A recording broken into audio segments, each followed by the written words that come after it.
I'm making my way through Coach John Wooden's book on audiobook, Pyramid of Success. And one thing that recently just jumped out at me as I was listening is when he tells this story about moving to UCLA, and he got there and the team was bad, the facility was bad. He let himself get down, he let himself get depressed.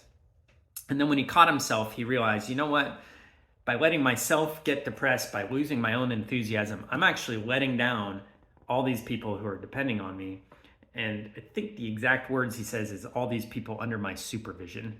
And those words really stood out to me, the people under my supervision. That's a big deal. And I think that's really beautiful in a way. Beautiful the way he takes on responsibility, the way he strives with his own sense of integrity to meet that level of responsibility. Because it would be easy for him to just blame it on UCLA or to avoid responsibility, which is such a prevalent problem in today's culture, trying to avoid responsibility.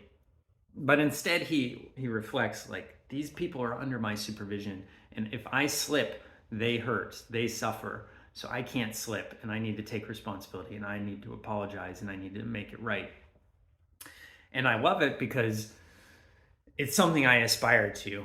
I don't have that many people under my supervision, not like him, where he has college basketball players. Their entire career may depend on this. He has his own college students. He has resources that are being funneled into this. He has a lot on the line. And probably one of the main reasons he was given that much to be responsible for is because he was that kind of person. Now, there's a lot of people that get into these positions of power these days who are not responsible people. They're going there because they can get these resources and the power and things like that. So this is kind of like a dying, lost dinosaur, these people of real, true integrity, which I think he probably was. It reads that way. It seems like he really was that kind of person of integrity. And so that's something I can look at and aspire to, which I like having role models like that in my life, because there's not a lot of them these days, because the systems are set up where people can succeed through really horrible means. So I'm not at that level of having that much under my supervision. But then again, I do have kids. And that's another thing that was kind of struck me as I've been reflecting this morning, and I went for my jog out in the beautiful, cold, dark air. I was reflecting on just how hard it is to be human. It's a really hard thing to do. I actually was listening to some Jordan Peterson, and he's a psychologist, therapist, so he deals with people's problems, and he sees the dark side and all the suffering that people go through. And of course, the Buddha said, hey, this is humanity. This is what we do, is we come here and we suffer. And then the image of Jesus on the cross, suffering. It's just there. It's so hard to be a human. And then you think about what about being a 6-year-old or a 4-year-old or a 2-year-old? How hard is that? Because not only are you having to deal with being a human, which is full of daily disappointments, you're always constantly not getting what you want or getting these things that you don't want. Whether you're a child or an adult, this is happening to you, but that's getting bombarded. But as a child, there's so much out of your control. And just, I was reflecting on, wow, it's so hard to be a human.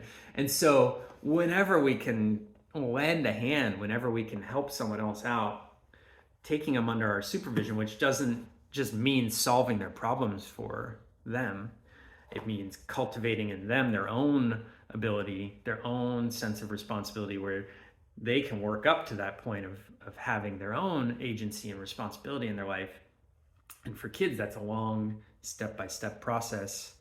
If we can do that, wow, what a gift. What a gift to be able to support people in the challenge of just being alive.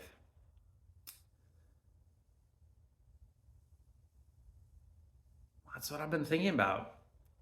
I don't think I'm necessarily there, but hey, I like to have something to shoot for. And sometimes it's hard to even know what I'm shooting for. It's hard to even see the target. And so that's really nice to be able to kind of take something, crystallize it, say, this is really a goal, a target, that level of responsibility, which means being in touch with the challenges, in touch with my own failings or struggles. And then the other thing that is coming up in Coach Wooden's book is knowing what's in my control and what's out of my control. The serenity prayer, right?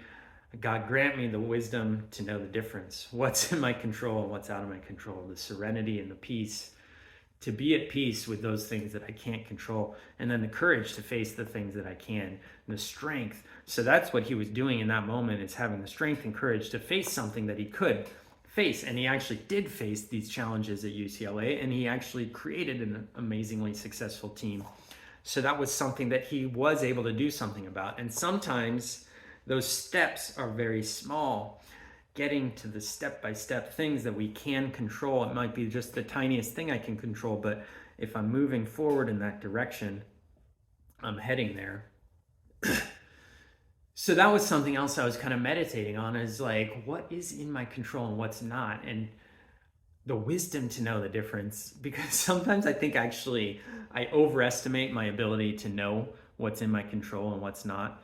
I'm pretty sure I do that. That's definitely do that, where I see things and I think, oh, that's under my control. Like maybe my children's future. Oh yeah, I can totally shape my children's future. Whereas probably a whole ton of it is completely out of my control.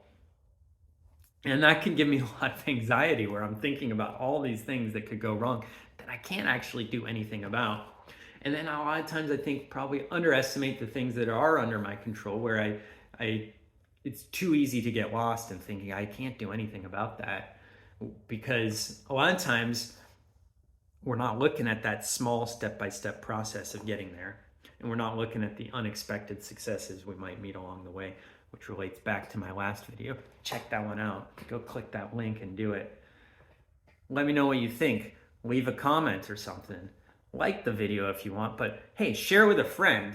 If you feel like this is something a friend could use in that same spirit of lifting people up to be more responsible and effective in their lives, share with that friend. They share with another. Improve it. They make their own video that's even better than mine. Hey, we all win. I'll come and I'll watch that video, and then I'll improve mine.